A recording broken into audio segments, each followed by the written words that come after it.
उन्हें सिखाया जाता है कि दुनिया का सारा पैसा उन्हीं का है और हमें 25,000 रुपये की नौकरी के लिए 30 साल तक किताबें पढ़नी पड़ती हैं। हमें गणित पढ़ना होता है, उन्हें मोनोपोली।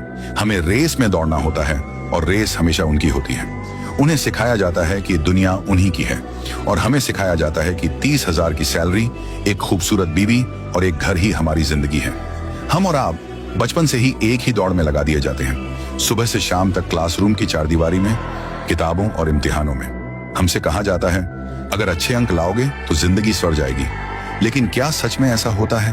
30 साल पढ़ने के बाद हमें मिलता है सिर्फ एक नौकरी, वही 20,000 की तनख्वाह, वही 9 से 5 की जद्दोजहद और वही उम्मीद कि शायद एक दिन सब ठीक हो जाएगा। मगर दूसरी तरफ एक ऐसा वर्ग है जिसकी दुनिया बिल्कुल अलग है, जिन्हें आप कभी अखबारों या न्यूज चैनलों में नहीं देखेंगे, जिनके नाम टाइम्स मैगजीन की लिस्टों में भी नहीं छपते, लेकिन असल में सारा सिस्टम वही चलाते हैं। उनके बच्चे स्कूल नहीं जाते जहां किताबों से जिंदगी समझाई जाती है। उनके बच्चे इंस्टीट्यूट ऑफ पावर में जाते हैं जहां उन्हें पढ़ाया जाता है कैसे पैसे को और पैसे में बदला जाए, कैसे सरकारें खरीदी जाए, कैसे मीडिया को चलाया जाए, कैसे लोगों की सोच को कंट्रोल किया जाए। जहां हम गणित में फ्रैक्शंस और इक्वेशंस हल करते हैं, वहां उनके बच्चों को सिखाया जाता है कि दुनिया का सारा पैसा पहले से उनका है, बस उसे इकट्ठा करने के लिए नए रास्ते बनाने हैं। जहां हम लैंग्वेज सीखते हैं नौकरी पाने के लिए, वहां उन्हें लैंग्वेज सिखाई जाती है दुनिया को गुलाम बनाने के लिए। हमारी क्लासरूम में ब्लैक बोर्ड होता है,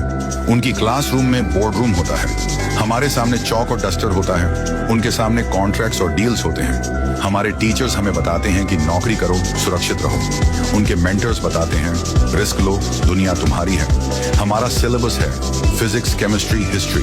उनका सिलेबस है मनी, मैनिपुलेशन, मोनोपोली।